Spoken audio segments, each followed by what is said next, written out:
Yo. Hey, what's going on, everybody? Welcome to the Wes Smith Variety Show. Oh, there. Yeah, episode 60. Can you believe that, Kelly? I can believe it. 60. Why can you believe it, Kelly? Because you've been here for every one. No, 59. 59 of them. Yeah. Today's awesomeness. The most serious man on the dance floor. And as I noted, instrumental in San Diego music scene guy, Justin Navalle. Thanks, Wes. There he is. Hey, how you doing? Right. Now You're everywhere. You're there. Okay. You're there on Instagram, and that's you. Nice. This one's Awesome. you. That one's me. What do you think of the beer? I love it. Cheers. Cheers. Thank you so much. What are we drinking today? That's Ale our unofficial sponsor. AleSmith 394. 394. What do you think the 394 stands for? Thirsty. That was his average batting. That was his batting average for a lifetime. The highest. One of the best batters ever. For who? For I can't see, Gwynn, bro. I couldn't see. Tony Gwynn. Yeah. I couldn't like read it, man. Speaking of getting old, we were just talking about getting old and having to do. Gwynn. Yeah, we were just talking about having to do things like play golf. Yeah. I started We're totally gonna talk about that in a minute. Yeah. But real quick, what do you do in San Diego, man? What I do in San Diego, I don't know. I love music, and I like to connect the dots and work with people that want to create. So that translates into a bunch of different projects. So I guess 10 years ago I started DJing electro music. You don't DJ anymore? No, not really. Well, we had a name and like a website. I'm about ready to hang it up. I'm just gonna podcast, dude. You should. You're like, I don't know, man. Props to the DJs. We did start working with a company in college called Event Vibe, and we were doing big parties like the Cascades, Benny Mossies, and Above and Beyond. So it was actually really That's here in San Diego. Yeah. Yeah. So we're doing like playing Flux and Intervention, and we were raging. Wave House down the street. Yeah. It's Dude, funny, you were doing Wave House. Yeah, I just walked past a pre-party spot that we used to hit Sunday before we walked over and played. What was the name of that spot? It was just someone's place that we lived at. We would just wreck their house until they kicked us out, and then we would go to Wave House. Yeah. Dude, Wave House is getting a remodel. I know. You seen that whole thing? They probably won't let the electronic music. I don't think there's gonna be parties there. No. It's gonna be they're focusing on the rec center. Yeah. It's a nice spot though. Which is actually cool because I've been trying to up my swimming game. Golf, swim. And they have you can do like these master's swim classes. You ever speaking of like Navy SEAL sports? stuff? No, it's funny the name. Swim class. I always thought they called them master's swim classes because it like had some like it meant you're a master or some shit like that. It actually just means for old people. Something to make old people Yeah, if you go hit the website for like Masters Swim America, it's like a national organization. I mean, it's not like 55 and older or anything like that, but it's basically adults that are out of college. So they do water aerobics. Yeah, and also just traditional. Like you could literally go learn to just swim freestyle or butterfly or the traditional like 3 or 4 Olympic, The elusive strokes. breaststroke. The elusive breaststroke. Elusive, yes. Yes, I'm gonna work on my pecs once the Wave House is done. 100%. Yeah, so rave stuff. Then I was in college. I got out of college. I really liked what we were doing, and started this company called Amplified Access with one of my early mentors. 2 of them, Maddie Allison and Tim Ortiz. Okay. And we did an event with a DJ called Benny Benassi. It was an 18 Up event, so I was thinking like, there's no 18 Up brands. I think this was like 2009. And some guy named Benny Benassi. I mean, yeah. It was, That of guy. course, so our DJ duo was called Stir Crazy because we were crazy. And it was really cool though because all my friends that we did those shows with, I still have connections with. Nice. I guess a lot of those people still change. around. Yeah. Yeah. People change. It seems like the scene changes, and I knew that I always wanted to bring people together. So from that, I started the deep end with Eric and Chris. We started doing Art of Sounds parties. I started doing West Coast Weekender with Oscar P and Jessica and the SD Union guys. Which is where we got into like a lot more nuts and bolts of things this year. By the pool. Yes. Hanging out, man. And then then I opened a venue with some partners called Courtyard, and I got into that project about a year and a half ago. So I'm a managing partner there. It's really cool because it's a different activations. It's a really cool project that I'm very fond of. It's a sweet shirt, is what it Your is. City Block, yeah. So I mean, yeah. At the end of the day, we try to activate, communities, and we assume that people want to come together. I'm working on my camera there. Your City Block. Yeah. Courtyard. East Village. Quartyard, like a court. Like Not going to court, folks. Don't be upset. But I guess at the end of the day, if I can create opportunities for people to create, I think I'd be I'm happy and grateful. So, like I was saying, having 60 episodes of this, that's fucking cool. Can you say fuck? Yeah. You can say whatever you want, dude. Yeah. We lost our PG rating like episode 1. People know stuff. They know it all. We lost the PG ratings. Gone. But yeah, I mean, it's cool. You have to do that. And props to you. I mean, just seeing your office. It's amazing how fast stuff goes by. It really is. I mean, You're talking stuff from 2009. Yeah, the only way I would remember what actual year that is, it's like you think of maybe some big rave or summer thing that you did, but you attribute it to like something on your Facebook thing that pops up, and you're like, oh shit, that happened. Yeah, that whole memories thing. Yeah, it's great for us old men. But they're only going back like I think the longest one back I've got so far is about 3 years. Oh, really? With like a memory from whatever. It might be because I turn over all the people. So like I have you this. Just started a new page. Remember, you like just quit it and then you did it again. I did that for the West. Oh no, you're right. I did that for my whole profile. Yeah, man. I don't remember why I did that. I don't remember. Got hacked. Who knows? Oh, you're fancy. You probably broke up with someone. There was probably an element of that. I definitely remember there being an element of that. There was stuff. It was like, or you got emo. I think it's like I think I'll take a little hiatus. You were listening to Elliott Smith, and you froze your account. Yeah, I was like, I'll take a little hiatus. And, that's good. I mean, and I'll be back. My best friend that we did surgeries with, he's not on Facebook anymore, but he works for GoFundMe, and I think he manages Facebook ad campaigns or was a part of that. So, yeah, man, people change. Let's take it back to Mr. Benazzi and his Satisfaction. Yeah. Did you guys hire him? Did you book him because Satisfaction wasn't that? Well, it's probably still his biggest song today, right? Yeah, I mean Tim and Maddie, when in 2008 we would do house parties at San Diego State. I wasn't in a fraternity or anything, but I liked to party. I met this kid, Rich. He was from Wales, and his girlfriend was super rad. And they showed, they listened to rave music when we would go to LA. Rave music. I used to go to LA, and it didn't matter who was playing. I remember seeing AK-1200 and not knowing, what drum and bass or dubstep was. Right. And then that was probably 2004.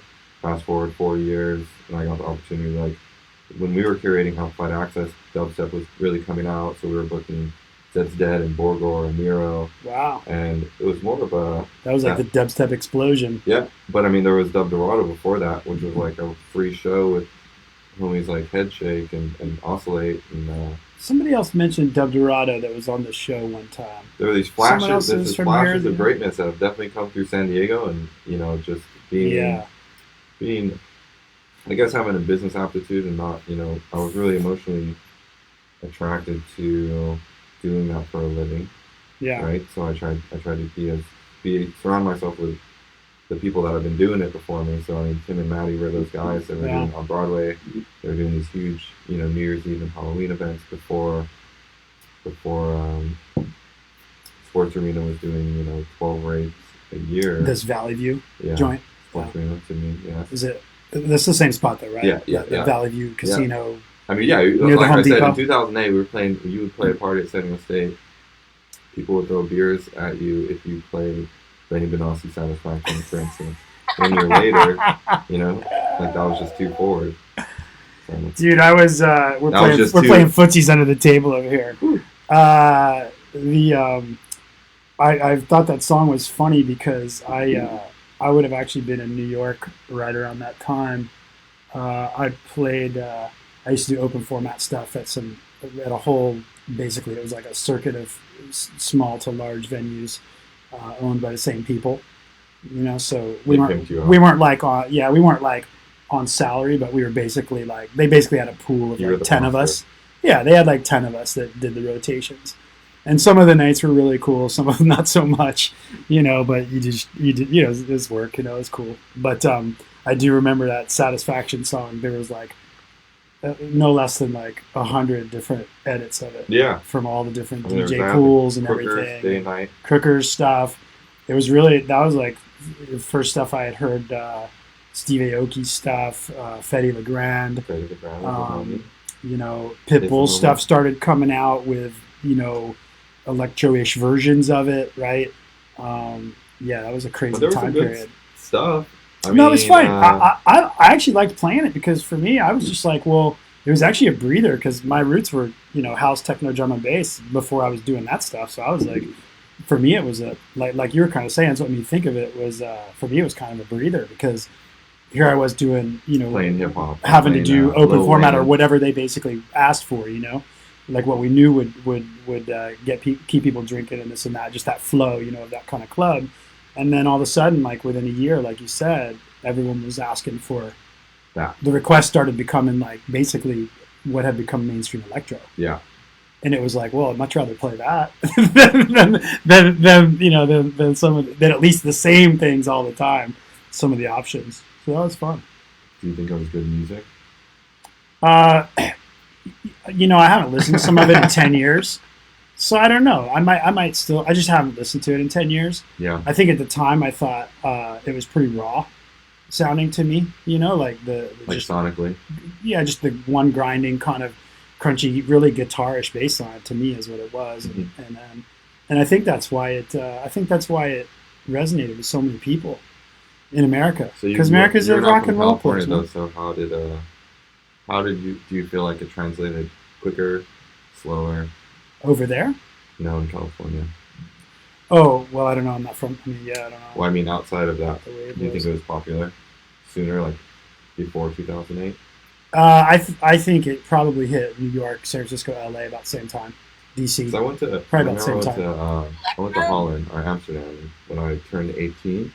It was 2004 or something. I went to that Sensation White. I mean, that plus like some like good weed and a couple other things. Yeah. I was like, this is it, dude. And I remember Fetty Legrand played Eric Yeah. B. Production was really cool. People were really cool. You can talk to them. Nice. Everyone was into the music. And at that time, I was like listening to John Digweed and Slasha and Yeah. Deep Dish and that Yeah. type of stuff, and go to the raves in like San Francisco. Yeah. And then we moved to San Diego, and there'd be all these pop-up raves in LA. Yeah. And I wasn't in a fraternity. I remember my girlfriend at the time, she lived in Modesto, and my friend Rich and I would drive up with his girlfriend, who are both still my really good friends. Yeah. And that's how, we caught the vibe, and everyone started working at a bar, or started DJing, Yeah. carrying speakers wherever. And it's crazy to see now, when you look at the number of small shows that are going on in San Diego right now. It's mind-numbing, dude.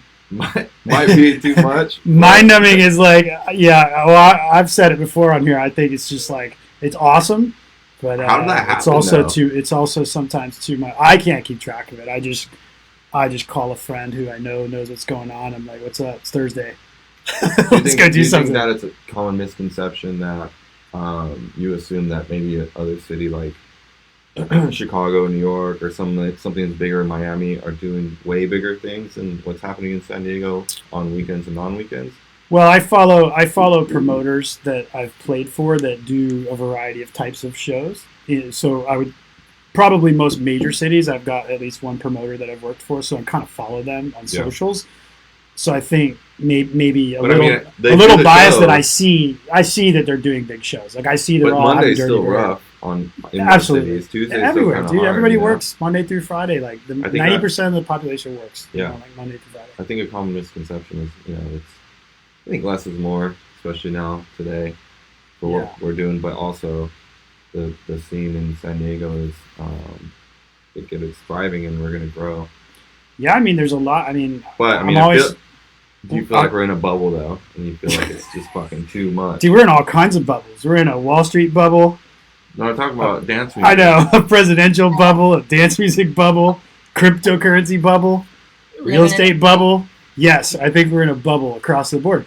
I'm saying that because I think it feeds it. I think you get right now. Let's say summertime, San Diego is a lot of tourism anyway, right? But I mean, you're getting even more because everybody's got money to blow. You know, so you got even more people. It wouldn't surprise me if there's some record tourism numbers going on this year in San Diego, which to me would feed all those parties. I don't know if that's true. Maybe it's because I'm in too much in the bubble. Maybe.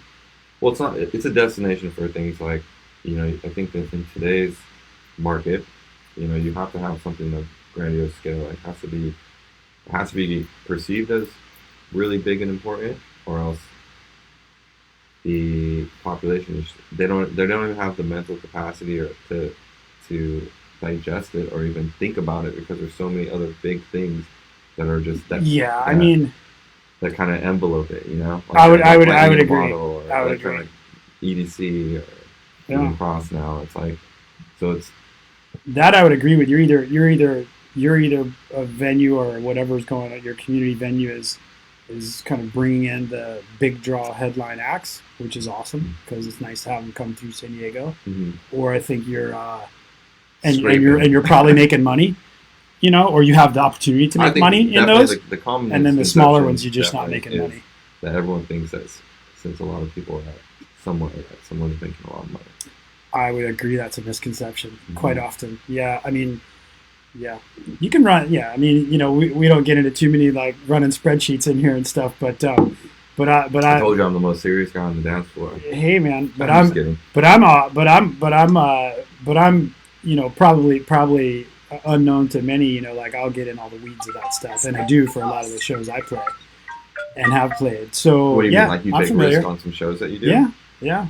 I don't mind it, in that way. So I've learned a lot of that business. I've got other ventures I've been involved in too. So, you learn all the financial statements and all that stuff. You got to do it, But that's why I'm saying, like, I agree. Like the average person, if they haven't been exposed to, either working with someone like a CPA or some sort of financial management, or been in that position, maybe at a smaller level, where they've got to look at, P&L, income statement, cash flow, this kind of thing. If they haven't been involved in that, then it's very easy to go anywhere, and particularly these parties, and think, damn, this place is, lit, man. 2,000 people up in Courtyard, because people don't even think like in and out. Like they don't, like people that buy a ticket and aren't involved in the business at all, in my opinion, they may have the capacity to think about all that, but I don't think they care. They're just there to see Rez or whoever it is throwing down. Dirty Bird, whatever. They're not there to try to think about the business opportunity. They're just having fun. What do you think makes people want to put their own money into doing shows, and assuming or agreeing that they're all on a smaller scale? I don't know, man. I don't. Well, I mean, maybe Well, the only perspective I can probably give. I mean, I could guess all day, but I could tell you.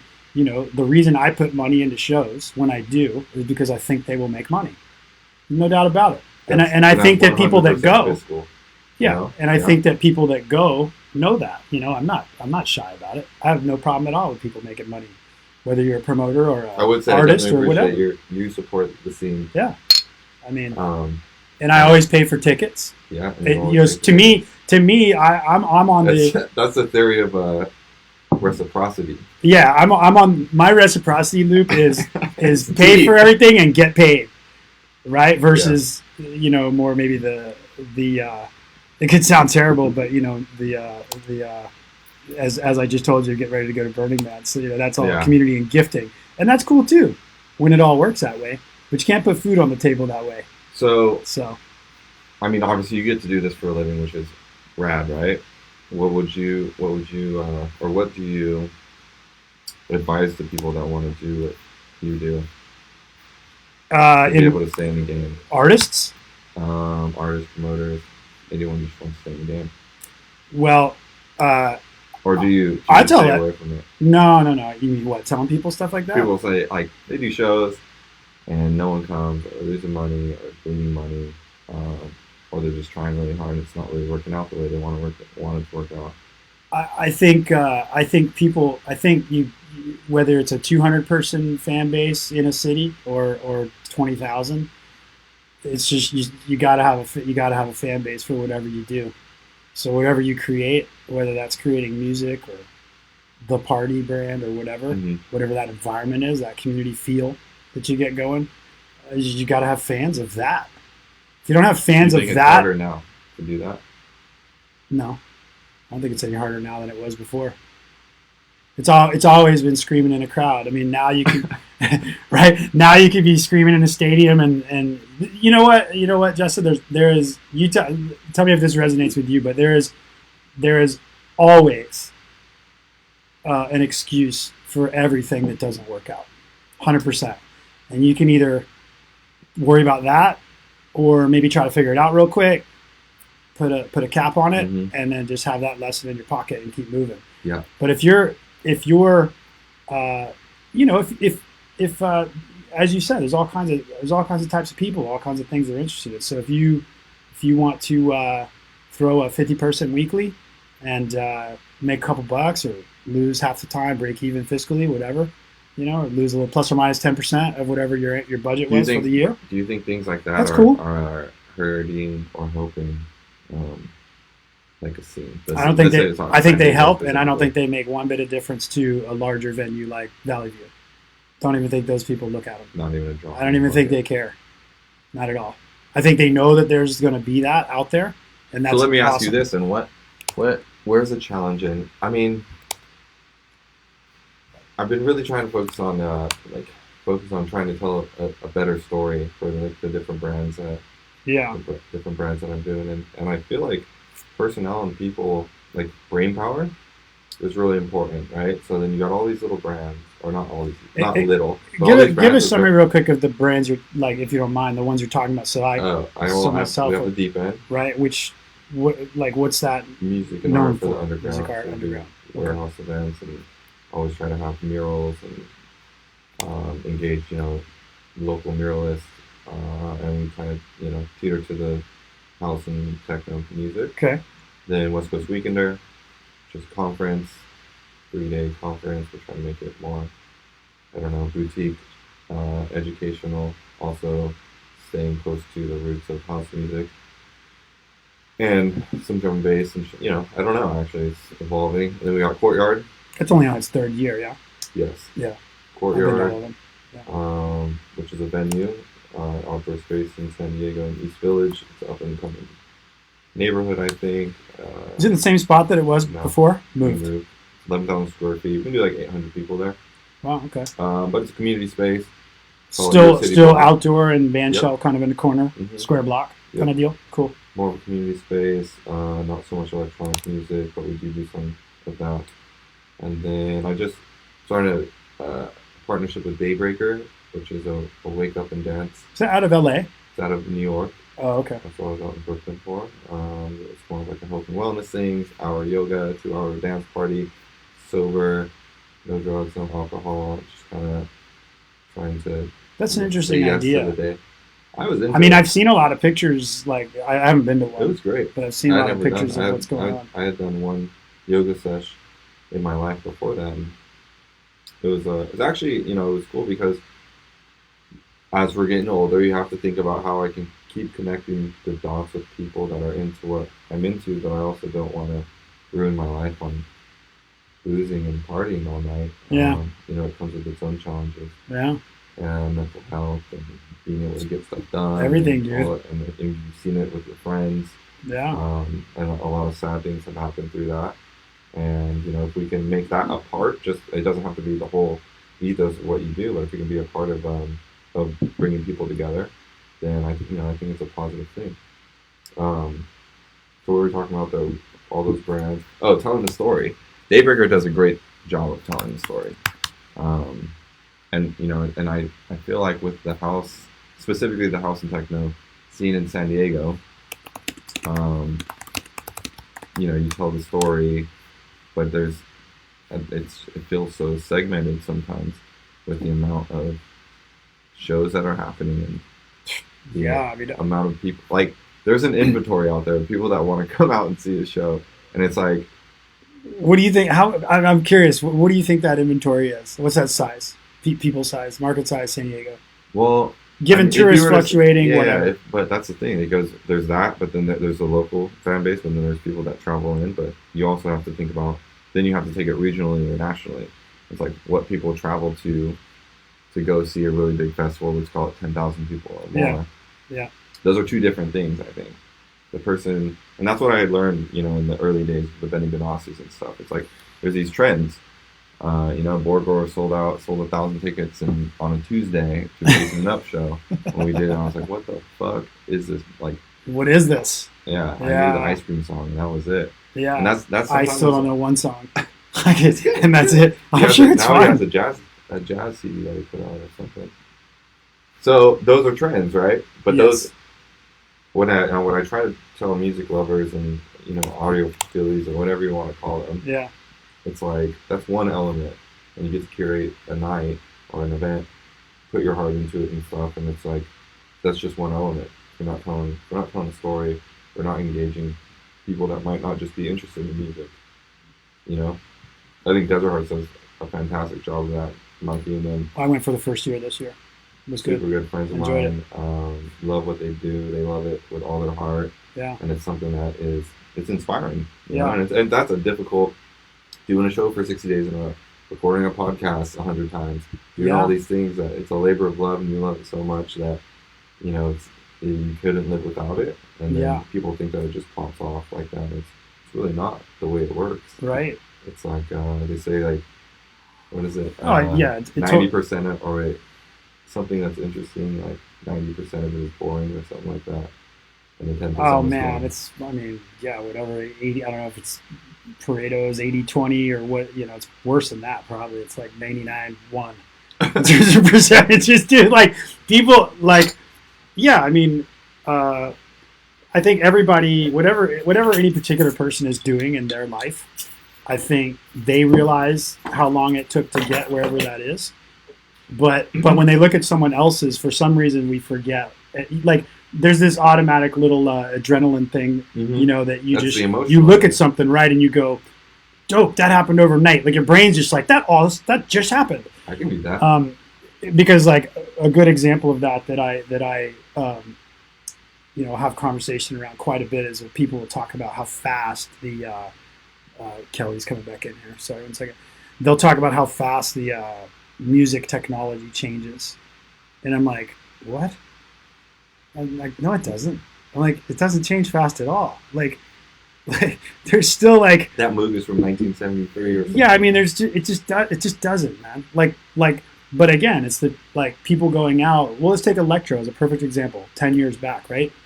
Literally, those exact sounds that made electro. I mean, it wasn't the kick drums, it wasn't the snares. You got all that in house and techno and everything before, right? But the thing that did it was the bass line, like the mid-range bass line. That's what did it. Yeah, and that's not a new sound. I mean, that's not a new sound. It's like a sawtooth, wave coming from, and then dubstep took it another direction in terms of tempo and blending with hip hop and all that. That's my opinion of how that kind of transpired. But none of that in terms of how that sound is engineered. Isn't it? Absolutely none of that is new technology. Zero. The only thing new at all in my opinion, the last, say, 15 years of making music is that now almost all of it can be done right here inside this laptop with the same general fidelity, quality of sound that you can do it over there with all analog, good old-fashioned electronic. Do you think that's pulse a form of technology. excuse I think it's great, but you mean excuse for? if someone says that things are moving too fast? There's too I much think, technology. usually the I can't context make I it. hear it in is people are like, it's overwhelming. But that's because you buy too many plugins or whatever. Yeah, so there is, Do you in fact. mentor any producers in San Diego? What's that? Do you mentor any producers in San Diego? No. No. Why not? I don't know. It's hard, yeah. I mean, I've worked with a few people. I'll definitely talk with them, have conversations. We'll swap secrets here and there, or just swap what may be common knowledge. I'll definitely help guide people on tutorial paths and education. Yeah. So what do you think? But I don't have time to. I'm not interested. You don't want to make time. No. Yet. I'm not. No, it's interest. It's interest, and I see no problem with that. Like I'm not interested in. I'm not interested in training technology. I'm just not. You know. So it's not that I don't like people or don't want to give to the community, but it's so since that's not my interest is spending the time learning, being good at sound engineering, making stuff that I want to use to make music. Yeah. But that's I mean that's the expertise that you have. It is. Yeah. For sure. Yeah. I don't mind if anybody else, knows where I learned it or all these things. Mm-hmm. That doesn't concern me whatsoever. But I'm just not interested in 8-hour sessions of training and running a studio type thing for a living. It's not of interest. Oh no, you wouldn't make any money off it. It's just not, yeah.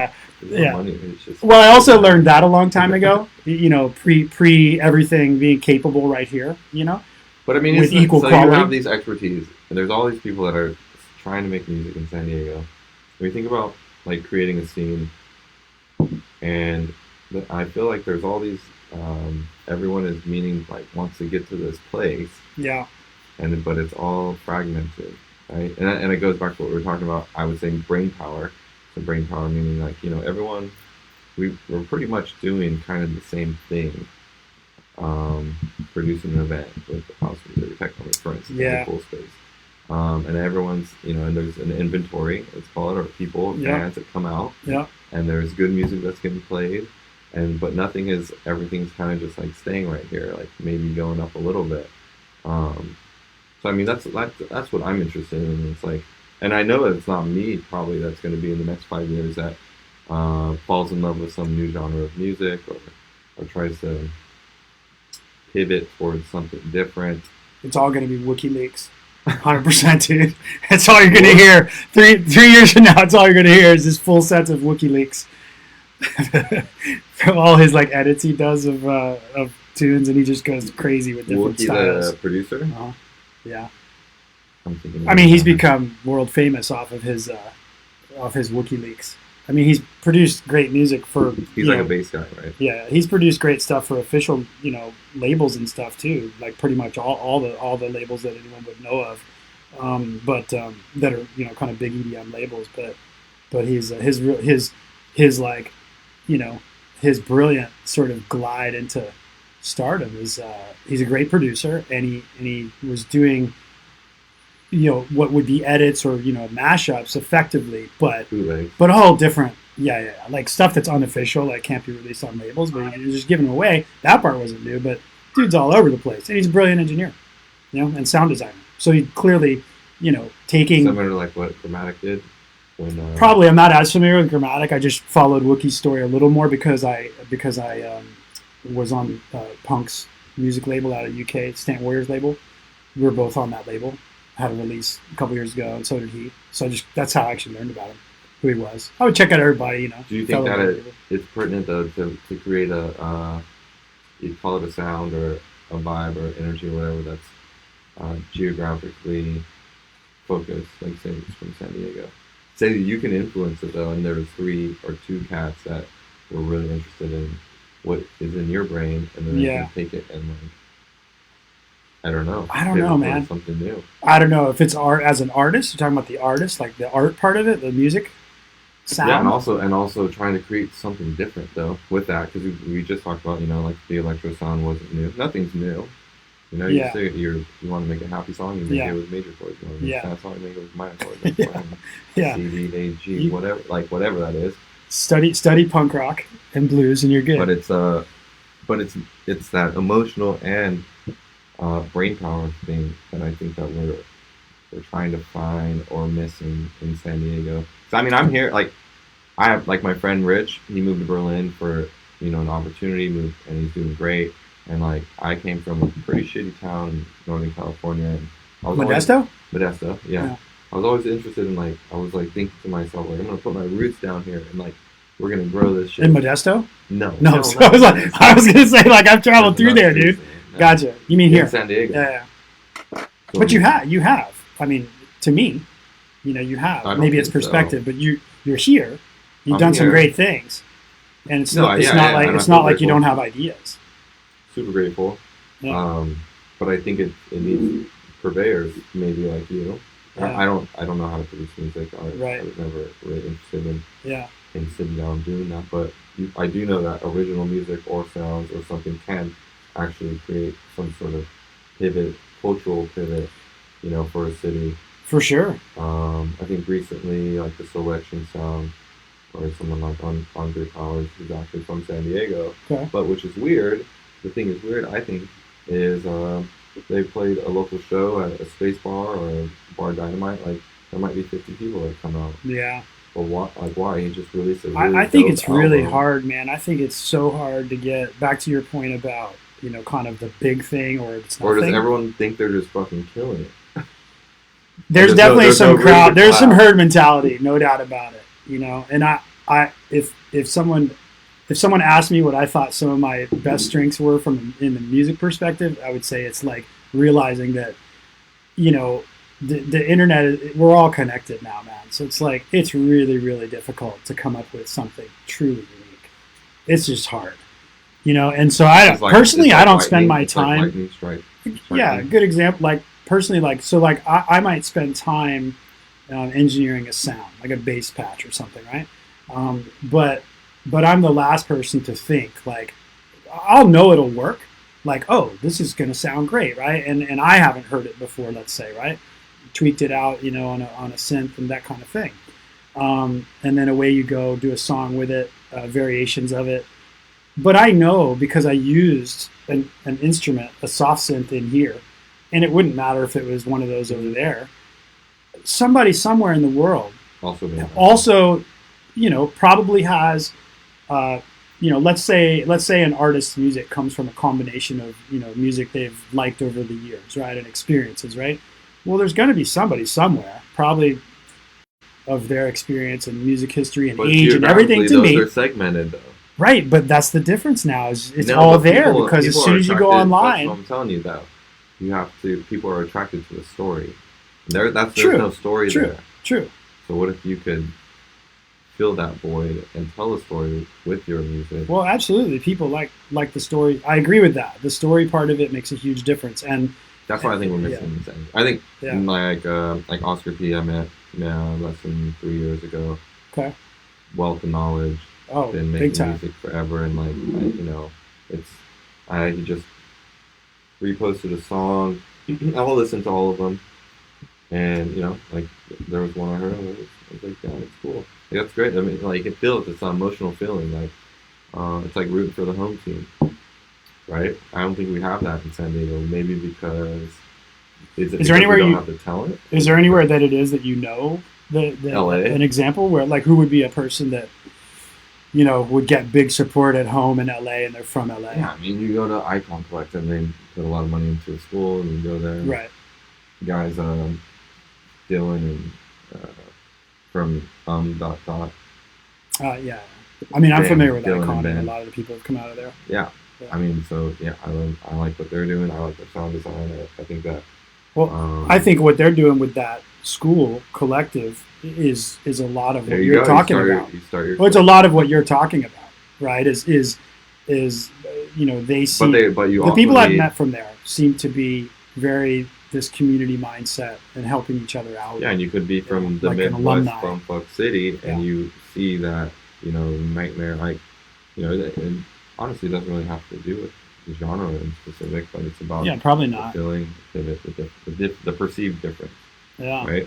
Even if it sounds like dubstep that we heard 10 years ago, those kids were 8 years old at that time. Yeah.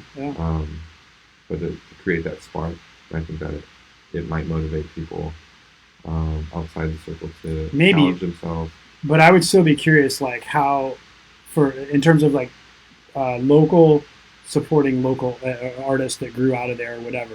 Like I would definitely be curious, like, does Jaws, who's probably the biggest thing to come out of Icon Collective, does he, command the same, LA hometown, frenzy that he does in Japan, or at Bonnaroo or wherever? Probably not. I think so. I don't know. I just don't know. Yeah, just discussion point. I don't know. Like if he to the point about like being from a place and giving it But an these identity and electronic a music sound. they're not just electronic like underground hits anymore. They're all Pop hits. Pop, yeah, Yeah, pop hits. totally. Yeah. That can like, and that goes back to when I tell people when they book a show and then people don't know about it or they don't come out or you got a song Satisfaction by Benny Benassi Right. and you see all these people here and you have to get out of your head and realize that a large percentage of them aren't as big of fans of music as you are and they'll probably play that song still till today even though they heard it 9 years ago because psychologically They can't get no satisfaction. there's really no satisfaction. Bring it back, guys. They can't get no satisfaction. That's the problem psychologically.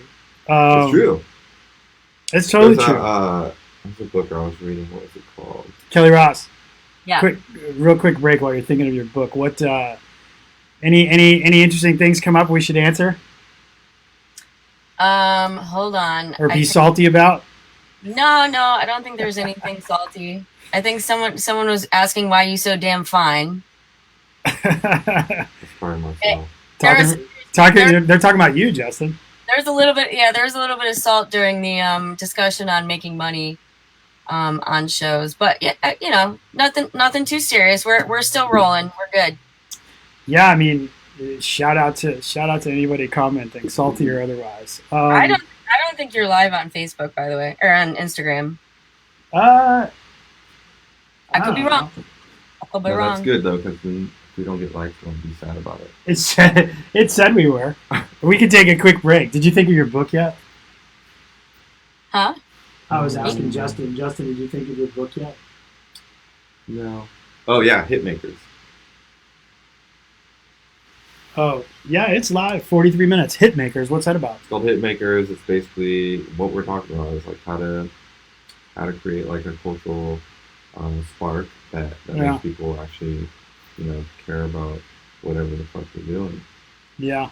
But in music, it's basically like there's a portion of your life when you're probably younger, teenagers, mid-teenagers to mid-20s, and you hear music and it makes you feel a certain way. Yeah. And essentially, I don't want to misquote the book, but a large part of the music that you listen to... Go read it. Go buy it for $10. Hitmakers, yeah. Yeah.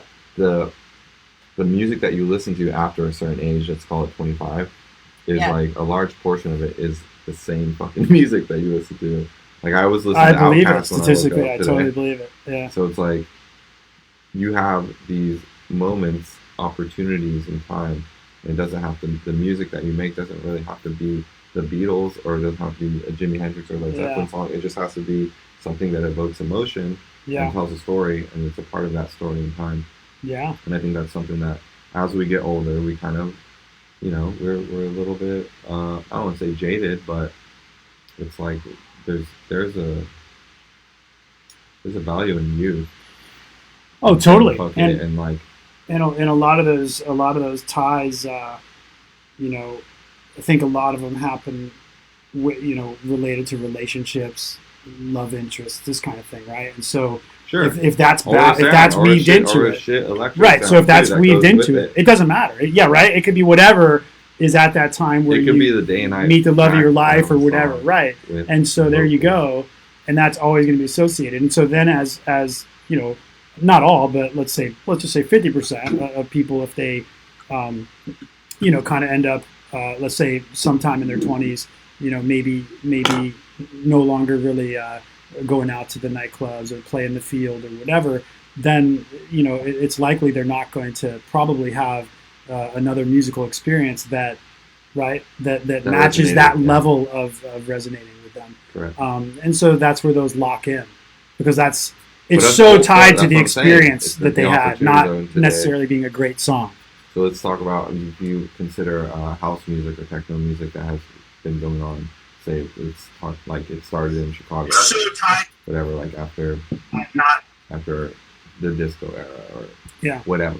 Yeah. So I think there's a generation right now that you and I are living in that are like there's this cusp of these people and that are in the industry still, or you either become a promoter.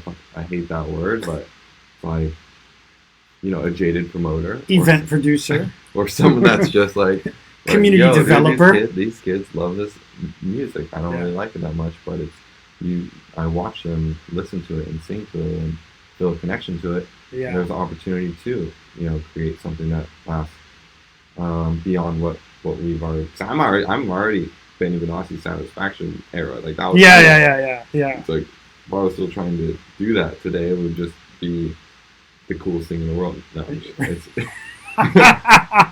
it would be. Call me up, dude. I'll come play the rewinds. I'll come play all the edits that I still have from that time. Maybe do a Satisfaction night. Dude, they would mix those. People would do edits of all those things. In fact, like during that time was where I really got into making edits and mashups and that kind of stuff, bootlegs, because it was what you needed to do, man. You just needed to grab a Steve Aoki song and then put like a tempo change with some Biggie in it, and then go back out. That's still going down for sure. Right, but that was that era. DJ AM, was basically the open format celebrity version of Aoki and Diplo and all those cats.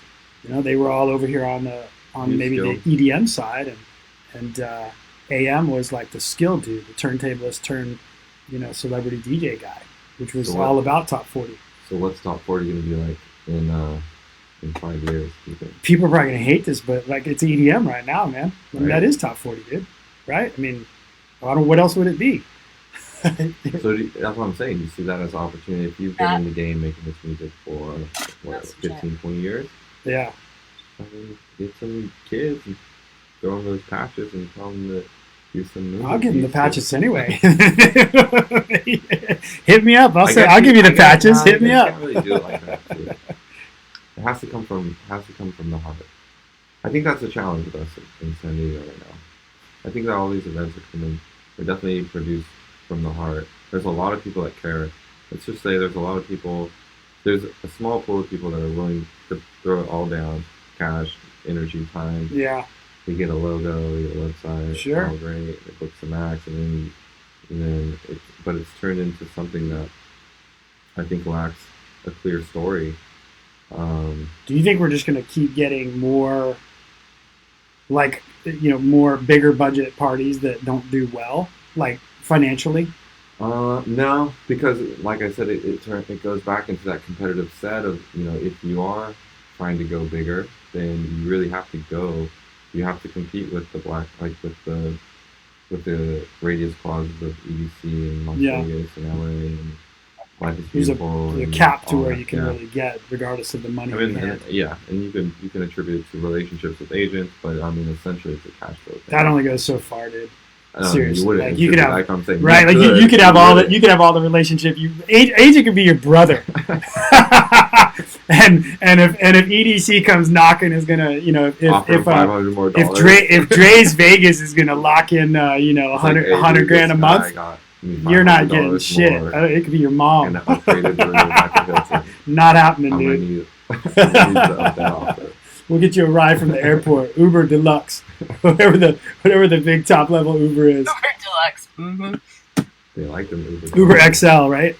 Yeah, I mean, unfortunately, but the cool thing about that, the workaround is if you tell a great story and you are focused on the story rather than the artist, person, or whatever that usually costs a lot of money, then they want you. I agree, and I think that's why you get these guys. Yeah, I agree. I do. I think a story makes a huge thing, whether it's regional. It could be a regional story and following, and to me, Desert Hearts, that squad is almost an example of that. 100%. Starts, very regional for a long time, and then but then the sound also transcends to other places. It's not wildly different from a sound perspective. Like, let's say that the guys that are that crew, Lee, etc. Like, it's not like their music production is wildly different than whatever you would hear at a New York-based Robot Heart Party. I mean, let's not kid ourselves. Like, it's not Prince. That you're gonna hear next week when you go. I'm just saying it's not like, I'm just being fair. Like, it's not. My point is the music is a piece of it. The story is a bigger piece of it. To your point, right? Because it's not like Robot Heart versus Desert Hearts, if that was a thing. is as different, for example, let's say, than Michael Jackson and whatever Elvis. Mm-hmm. Like two clearly completely different like things going on. And I think in today's world, you just have to be cognizant or realistic with there's a moment in time with a generation. Someone that turns 17 or 18 until they turn 25. Yeah. Like that's pretty much, or maybe 16, whatever. That's your window to fall in love with. Yeah. Fill in the blank. And then the outliers are us. The outliers are us. Are like, I'm gonna produce events till the day I die. I'm gonna book. I'm gonna make music till I'm in the grave. Yeah, I'm gonna book live music until someone stops giving me money to book live music. Yeah. And I'm a huge fan of music. Yeah. But for the most part, you can't be too emotional or let yourself get caught up in the fact that this music is so fucking special, because for us it's just not. Like the most special music for me is like Radiohead and Sasha. Well, everything is the most special the first time you are opened up. The first time you eat. first time you eat something that enhances the experience. But hey, it is what it is. That's still happening too. So exactly. It's not like a variable that's gone. That says I can get all the satisfaction. That can be the next song. I mean, look, I don't know. What fucking Migos or what's up, dude from Texas named Post Malone. I mean, props to him. He's got some skills, but it's like that guy is the biggest pop superstar. I think will break most hip hop or hip hop R&B records of listeners on Spotify, whatever it is. Like they won't break sales records, that's for sure. No, that doesn't happen anymore. He's a cultural icon. Are you on number 2? Yeah. Oh man, I was slacking on that one. Kelly, do you have a beer? No. Are we sending you one, or you're not having it because you're salty? You're salty about the airline. I'm drinking seltzer. No, I'm not salty about the airline. Mm-hmm. We're going tomorrow. It's fine. Did you ever find the Instagram feed real quick? It's on. It's telling us it's still going. It's like on 50 something minutes. No, maybe it's because I'm on your account. Maybe it's not showing you the story. No. Well, we got Facebook kicking. But anyway, so I don't know, man. So then let's say that 50% of the crowd that goes out is to any electronic dance music thing. Let's say 50% are in their. Definitely not 50%. I was going to say are in their 20s. Okay. That's what I was going to say. Let's say 50% or more probably are in more. their 20s. Right. Yeah. I would conservatively say 50. It's probably more. Mm-hmm. Right. So then you definitely still see people in their 30s for sure.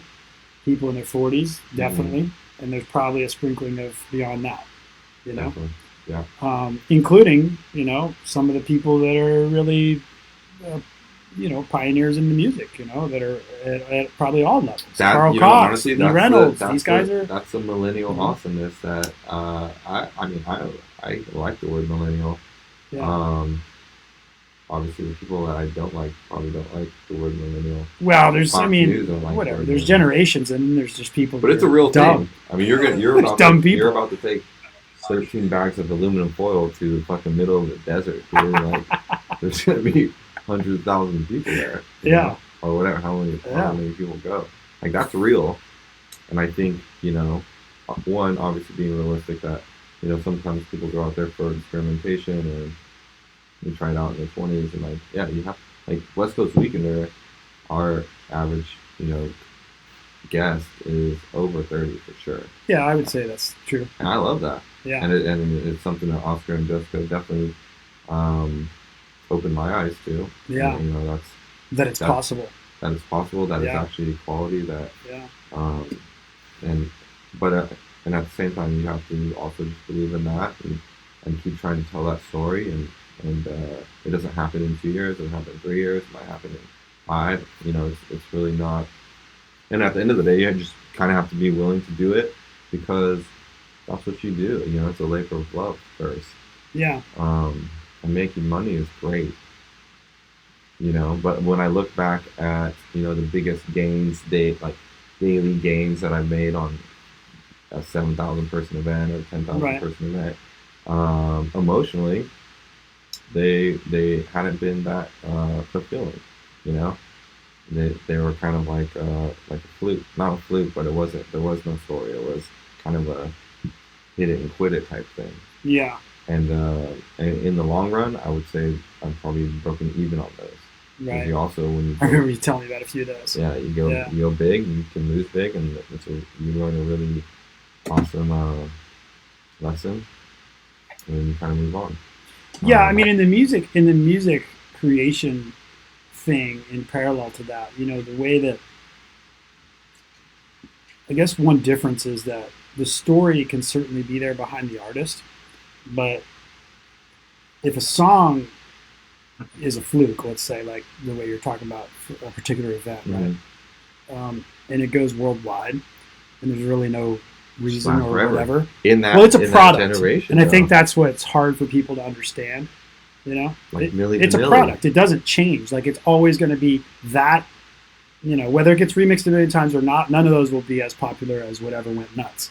You know, unless it was like a country song that somehow got turned into an EDM hit. Like that's a different style transition. But if we're talking about like, you know, electronic EDM, electronic dance music hit that goes as a hit, and it's getting licensed for, you know, major Sprite commercials, whatever's going down, right? You know, and you're making all that money. I mean, that's a product. I think it might have been created by, you know, someone like myself or an artist or something, but once it makes, you know, once it's, I heard someone say this the other day. It was interesting. They were saying they were saying like, you know, once a piece of art is basically released, it's no longer like the artist's.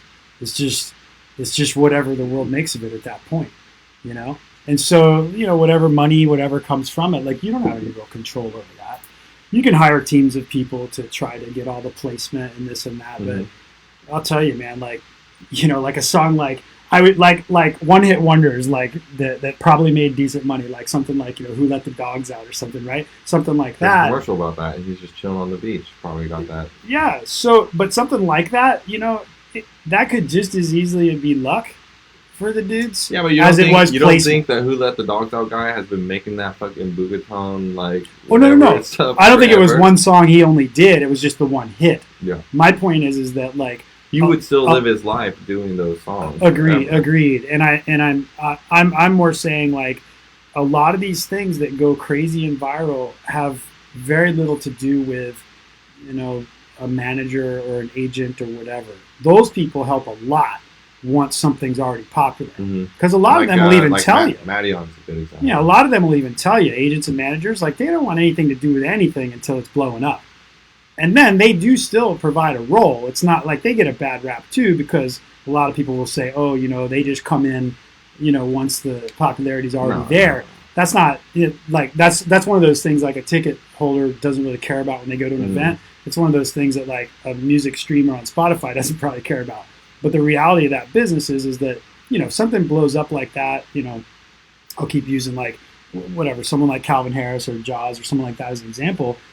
There's just no way they can handle the influx of now business issues they've got, like it or not, right? So, something went virally popular worldwide. There's absolutely no way an individual can handle that load. You just can't do it.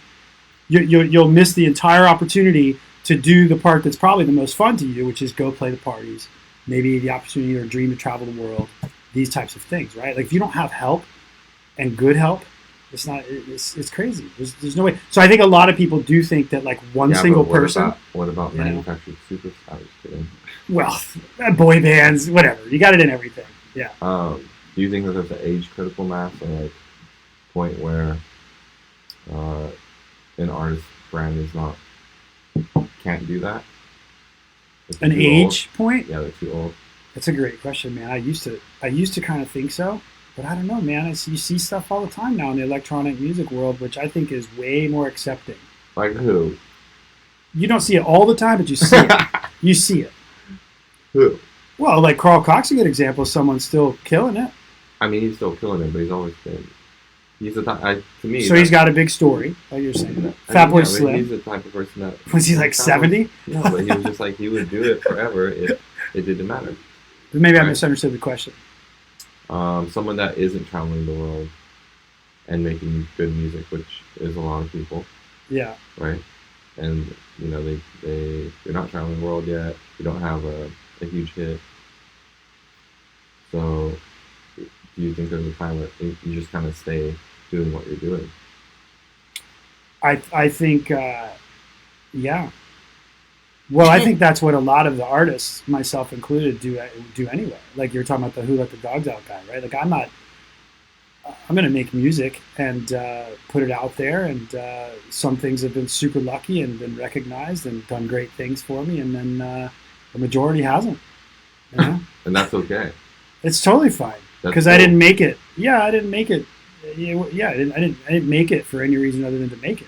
That's right. You know, that's a good way to look at life. I think you'll see that same story with these people I mentioned, Carl Cox or Fatboy Slim. You know, they're way at the other end of the age range. You know, so yeah, and I think that's I think they're Paul Oakenfold, these guys. I mean, I think they're all incredibly humbled to have been doing what they genuinely enjoyed doing, and it got found. You know, and then all the stuff you see, like you were saying, the tip of the iceberg sort of we were talking about. Yeah. All that stuff you see with like an Oakenfold, where he's got a tour bus and whatever, like that stuff all came like 10 plus years after I heard Ibiza and really cool U2 story. Touring with them. You know what I mean? Yeah. Like, Funker Man. He is a DJ and producer. He used to produce with, I don't know if he still does, with Fede Legrand, from Flamingo Records, a Dutch label. And we were having dinner with them, and we were just like, that was when we were in Circus. We were like, whoa, we want to fucking do it all. And he's like, dude, I used to play for 6 hours on a Tuesday in Amsterdam, and I would scrub the toilets afterwards, and that was my job, and I got paid $100 a night. And he's like, and the guy that did it the day before me on Mondays was a dude named Kish, and it was Tiesto. Yeah. Yeah, that's what we used to do. It wouldn't surprise me, man. And I was like, wow, man, I think that. Do you think maybe it's a millennial thing? That because like I think the entertainment world rotates, and not my comments about music tech and stuff earlier, but I think the entertainment world, because of generations, 3 to 5 years.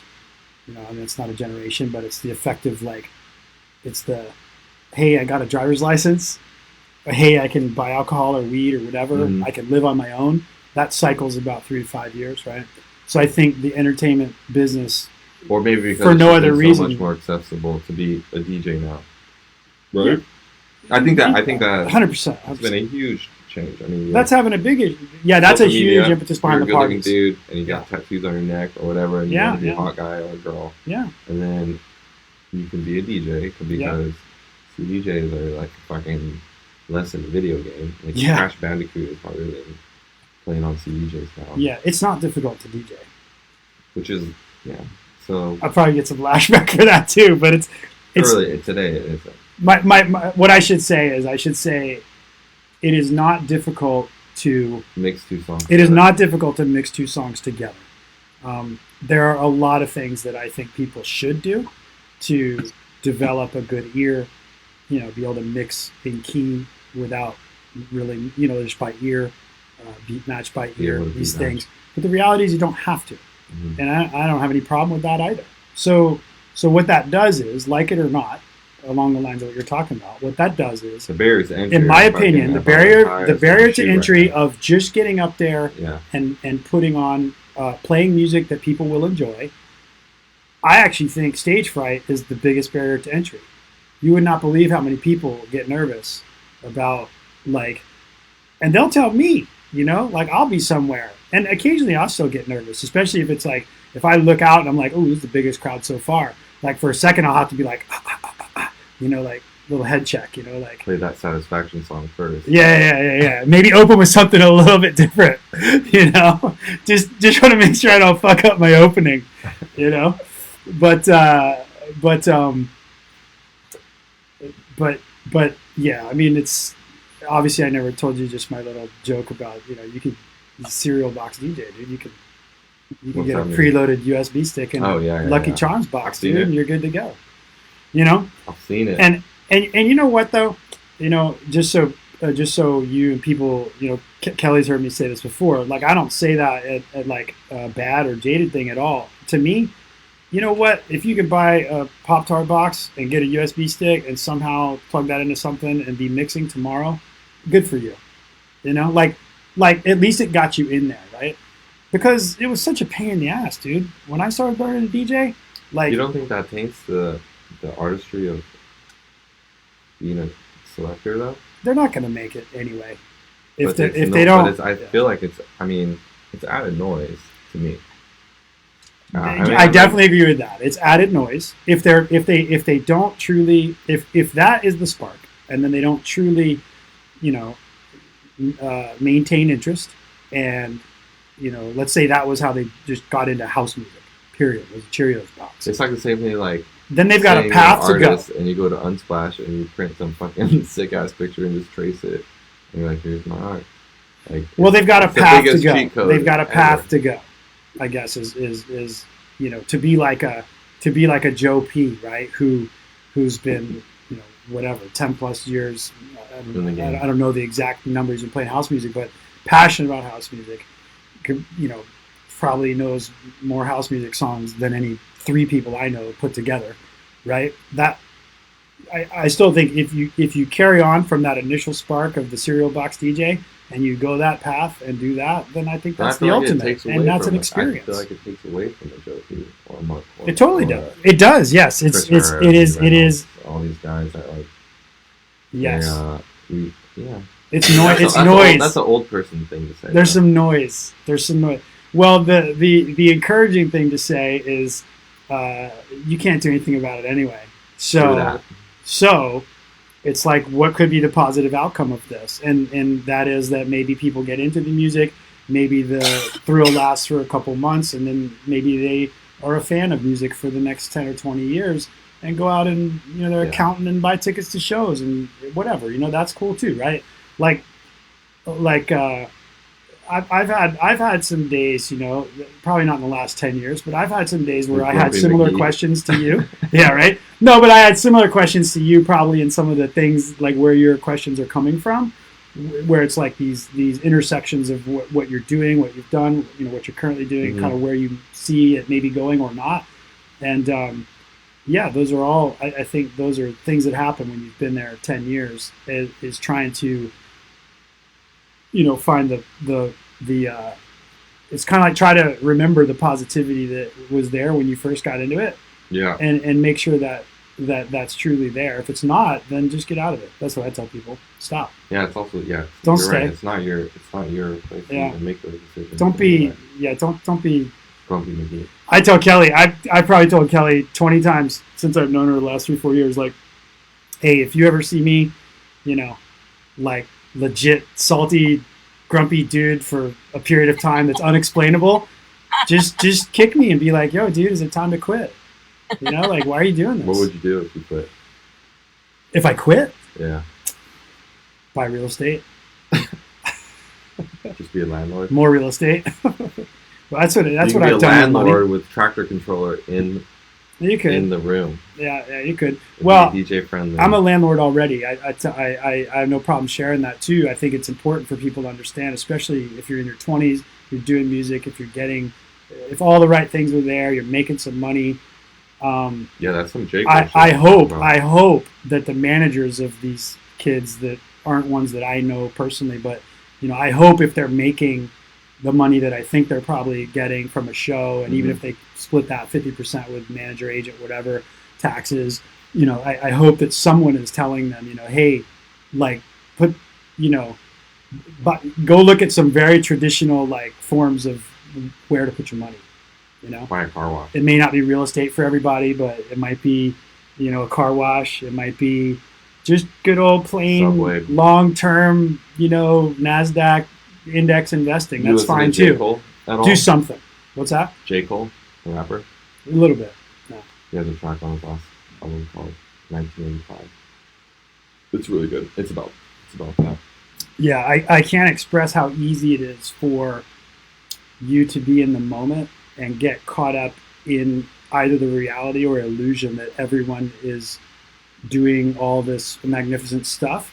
And so then it's like this vacuum of keeping up with the Joneses in your 20s and into your early 30s. And then you realize, you can't resell. I don't, yeah. It absolutely will not last. That I can tell you. Like, it's impossible when you're in your 20s to think that whatever ride you're on is not going to ever end. It's just 30, impossible right? to not think that, right? But it is going to change, that's for sure. Didn't you just turn 30? Yes. I just turned 30. It's about my age. Yeah. Wes, you're a millennial. What's that, Kelly? You're such a millennial, Wes. We break it down here on the show. I love millennials. What's the one? Z? Is that after them? Generation Z. Gen Z? Generation Y. I think. What age bracket is Gen Z?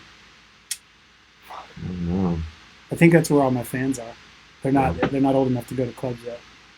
That's cool. It's great. You can. That's what I'm saying. You need help. I'm telling you, man. A game right there. Find some people to make some Natty on type shit, dude. With all the controllers. Yeah. We'll work together. We'll give them a name like Stir Crazy. Yeah. Yeah.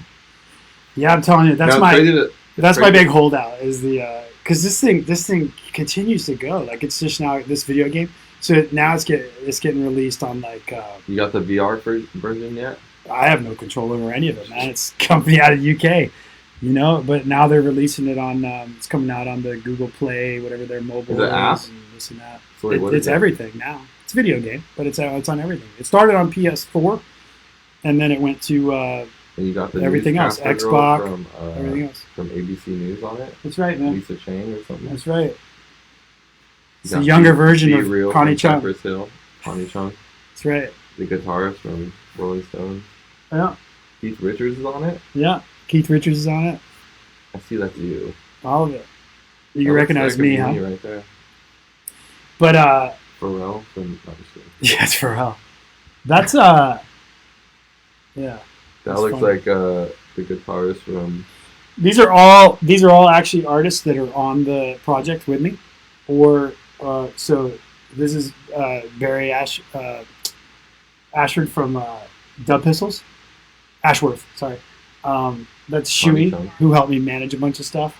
Me, DJ Fix, You can be a Jim Carrey from. Dub Axe Face, and then Mutant Breaks there on the end. They all had songs on the remixes or something. Did you that were ever on work there with as well. DJ Icy? Not musically. Yeah, I was trying to figure him out. I feel like. he's been here a bunch of times. Man. Really? Yeah. Where? See, you don't even know. That's how crazy this world is. Where at? Like, people have been. I'm a huge I don't know. fan. I never show I promoted, but I just did. In fact, the hat I'm wearing. Shout out Beecham Theater. That's why I'm wearing it. DJ Icy playing dope? We did I don't know. he brought me and Scratch D, Keith McKenzie, and Kimball Collins. I think Kimball Collins was really the promoter, like your position of the whole thing. He has a brand in Orlando called Oz, AAHZ, HHZ maybe. And anyway, yeah, so The H is maybe a silent. 1,000-person show or something. Yeah, In San at Diego. the Beecham. No, this place is in Well, he's Orlando. from Florida, right? Yeah. He's from Orlando, where this party was at the Beecham. Oh, that's The cool. Beecham is the venue. It'd be like having Desert Hearts at Spin. You should be the breaks guy in San Diego, like DJ Icy. Maybe not. I don't know. I feel like the booty bass would resonate in PD, even though I really, really don't enjoy that. We do have because they might even get upset if I even classify them as EDM, but we do have, we have Switching Lanes. It is at Avenue on Thursdays, but Avenue's getting remodeled, so I don't know if that's still on or not, but it was as of like 2 weeks ago. And then you have Jimbo James, doing his Soul Set happy hour thing at Firehouse. But I would definitely, to me, it's all EDM. To me, it all is. But I,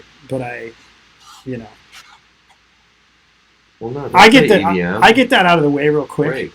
I get that out of the way real quick because We'll that's call what it, most people that aren't audiophiles or enthusiasts just refer to it all as, and then get down to the story part, which is like what you're talking about. That's what I like. That's why I like to use that term, controversial or not. Just get that part out of the way, so we don't have to like. I didn't say EDM. Did you? No, I did. Oh, you I did. say it all the time. Okay.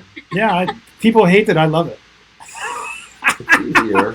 To me, it's just electronic dance music. Yeah. I don't know, It man. also takes yourself. Yeah, I think you're taking yourself out of that bubble. Yeah. I'm gonna start singing EDM. Now. I'm telling you, man, it's gonna happen. People that come on here, I they're like, definitely have. they hate me written later because they're emails like, and oh, say dude. EDM, yeah, backspace. They're like, why have I started saying this EDM thing? I mean, let's be real, dude. What does it mean to you? EDM? Yeah.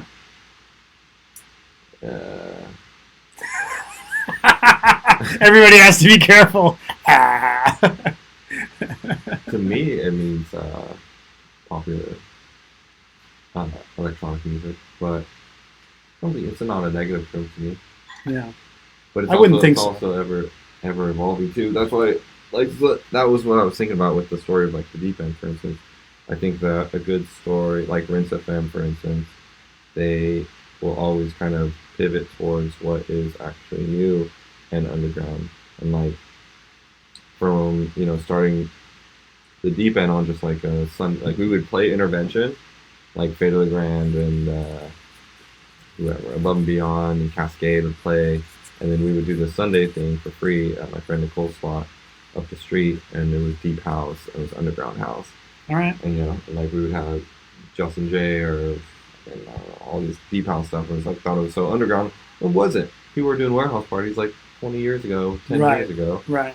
It was just kind of But but it's still a vibe. I'm gonna take from today. I'm gonna take away your I'm gonna pinch your story line. Yeah. Using that word a lot. I like it. I mean, I've used it in other things, and I guess I have a story, but I never thought about it in that sense, especially when people talk about the vibe of a party or an event, because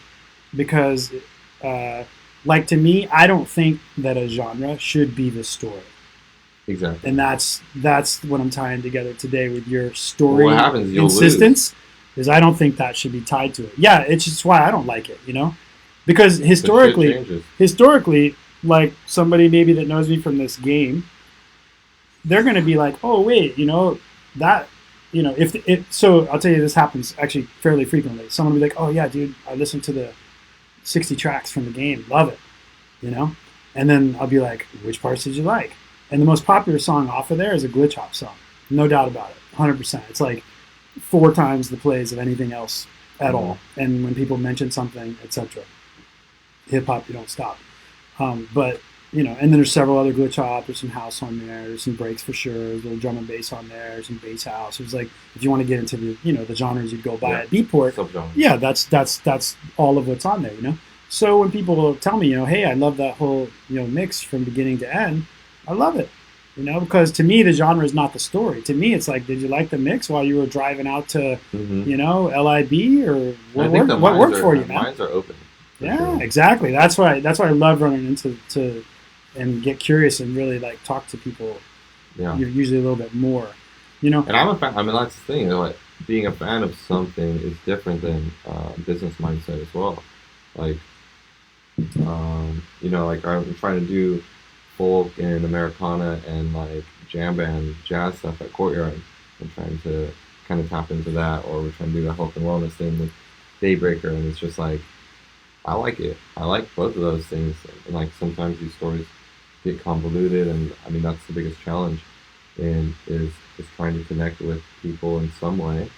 And it doesn't have to, you can try to push deep house or underground this or underground that until it doesn't work anymore, basically. And you just like Well, you're going to come to a Daybreaker party because you've maybe looked at it, or a friend told you about it, and you understand what this might is. Play, right? and dubstep might play, and whatever totally might agreed. play, and you'd be happy. Again, the genre is not the story.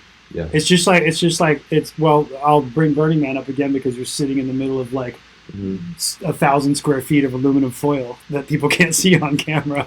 It's all sitting to the side, Kelly. I've got all this. I've got all this like Illuminette shading over here, and it's for the hat. He makes a lot of hats for people. Yeah, it's. I've got a real tinfoil hat syndrome going on really? Here. No.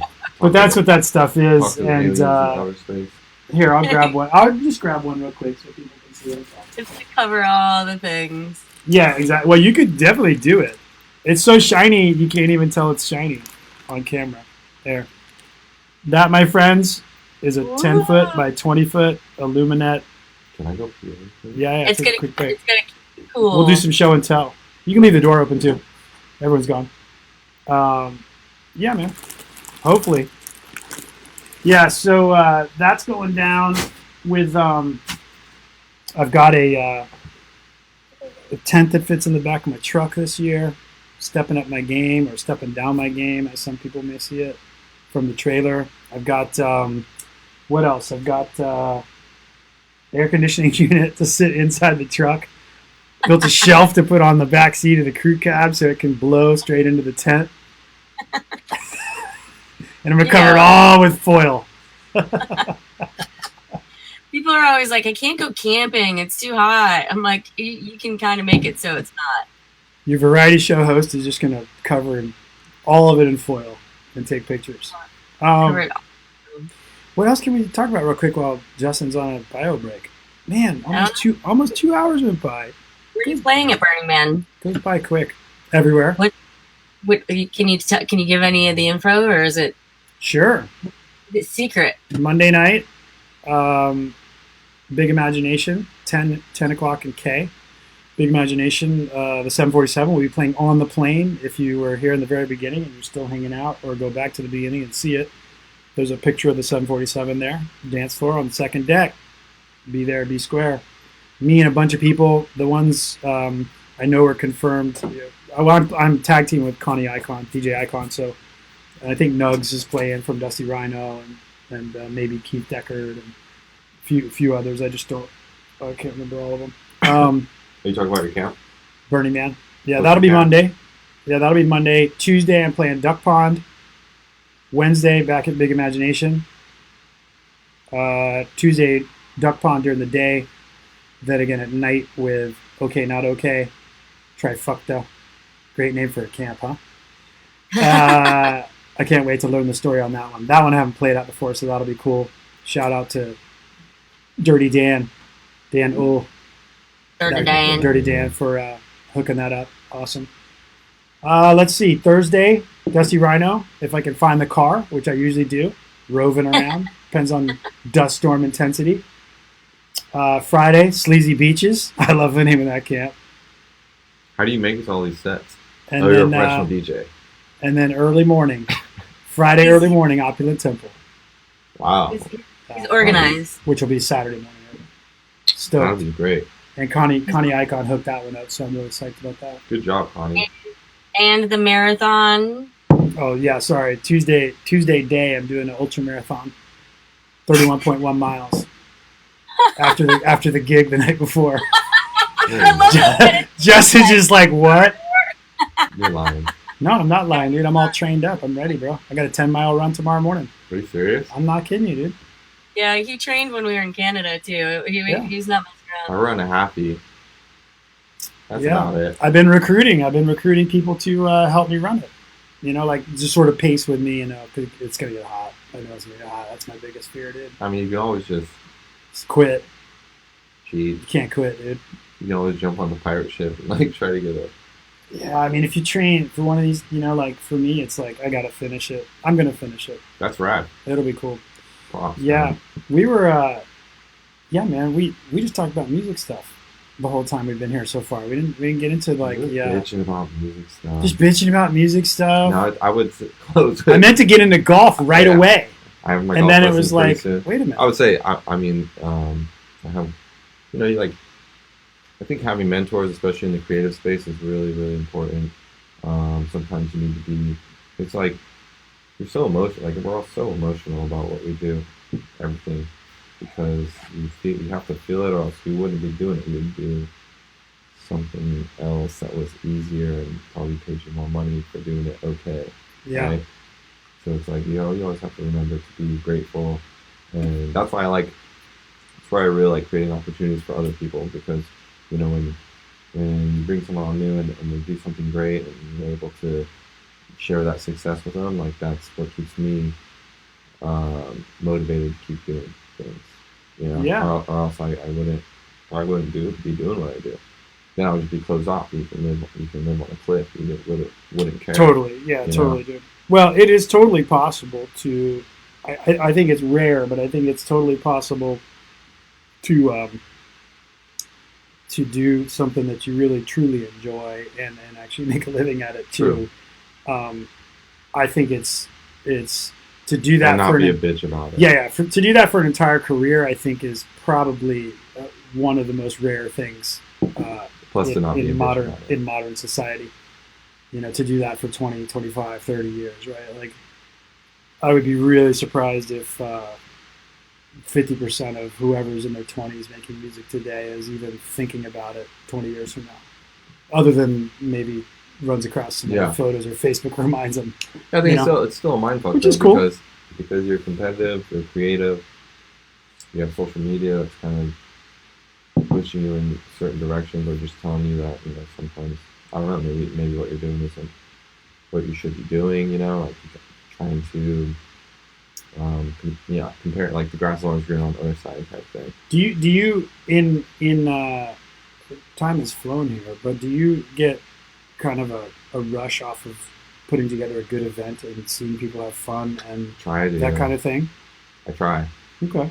Yeah, I mean that's definitely why I wanted to get into the Daybreaker thing. I think just because you do something for a lot of years, sometimes it just becomes mechanical, and that's where you lose. Yeah, running it, operations. Yeah, that's one of the most serious kind of that's why that's the thing. But I think that also, and people could have challenges with that too. It's like drinking and being out all the time and trying to be that person for everyone. That's a big part of why DJing probably wasn't the best for me, because I wasn't able to be a good leader. I wasn't able to create more opportunities. I was just kind of like being selfish, and that didn't feel good to me. I would way rather just be in the background and let people do the things that they really love, and that makes me happy. Yeah, and it also keeps me sane, and I can actually grow a business and hopefully have a family someday where they can be like, well, this is what we've been able to build, and that's my post 30s thought, and that's why I really want to bring Daybreaker to San Diego, is because I know that, I mean, aside from my network alone, like I get to book the DJs, I get to book the venues, I get to bring gravity towards our city. Yeah. And I joined the East Village Association board, and I get to do the same thing there. Like, hopefully I'll be able to bring on muralists to East Village, more artists, create bigger footprints for events. And it doesn't have it really doesn't have to be about me whatsoever. Yeah.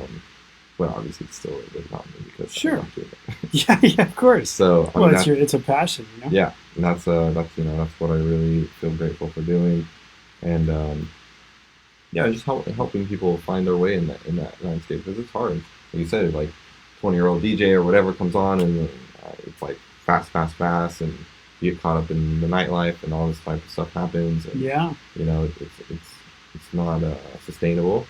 But the question is why. Like, I mean, the only thing I can do, and you have so little control over it, and you don't you don't even want control over it. Like, I don't want control over somebody else's decisions. But if they come to me, or I can see that they're looking for some insight, perhaps because, let's say, there's an age difference, which is a sensible reason to look for insights, right? I'm going to be calling you every week now and asking for your whatever. I'm just saying that with that in mind, you can, and I have the same thing going further up the chain all the time. My point about that is just that it's you can only kind of push a direction. If you're in your 20s, with all likelihood, you're gonna party balls, and at some point either realize or not realize. A lot of people have a hard eject. Yeah. From all of it, whether they're a party goer, a DJ, a producer, I feel like for me, I take it personally as a missed opportunity on my end. It's like, because who wants to work for Enterprise Rent-A-Car when they're really passionate about music? You know what I'm saying? Yeah, but you're creative. You're creative though, and thinking about, you're entrepreneurial. There's no doubt about it. But you need brain power. We need quality people that believe in the story, which is a huge focus. Yeah, which is in general, it's a good story already, but then you have your stories for brands. Yes. And and that's why people want to work, and that's why people want to work for Facebook or Amazon. It's a lot of education and cultivation, and it doesn't marry well with partying, with art and art. Right? People. The chief enemy of art is good. Well, a lot of people want to have stability. A lot of people want art separated from real life, from this machine that goes on. When in fact they don't really realize that there's nothing short of a machine extraordinaire that runs EDC. But on the other hand, what a great balance, that someone like Pasquale was able to perhaps be, today is an older version of someone like yourself, let's say, who evolved and he has a great mind and helped navigate it. Right, great. And he the one time I met him, he seems to be a really genuine person and just trying to do a lot of this type of things. And generations will go on, and then he'll no longer be doing that thing. And there'll be these opportunities for the others. Satisfaction. We do have satisfaction, dude. Yeah. But you're totally entrepreneurial, dude. So are artists, Yeah, I'm not going to argue with that. Yeah. Choose not. But I think it's great, man. I think it's great that it sucks we didn't get to talk a little bit more about golf. And I got to go work on my chip. Longevity things. You got to go work on this stuff right now. But dude, my golf teacher hates me. We'll do it again. I'm going to be late right now. You are going to be late. Yeah. But there's more parking at the golf course than there is at my studio. But no, it's awesome, dude. We'll definitely do this. Thanks again, for having me on, man. Yeah, we'll definitely do this again, man. There's a lot more. We got similar. I feel like we have maybe similar brains. I'm just gonna send you over like 3 producers though to make them famous from the that'd be helpful. What's that? I'm gonna send you over. Just make them famous for you. Yeah. Well, I can point them. I'll definitely be happy to point them in directions. I'm just kidding. I'd be happy to point them in directions. I'm working on my yoga and my running, dude. I started doing yoga too. See, sorta.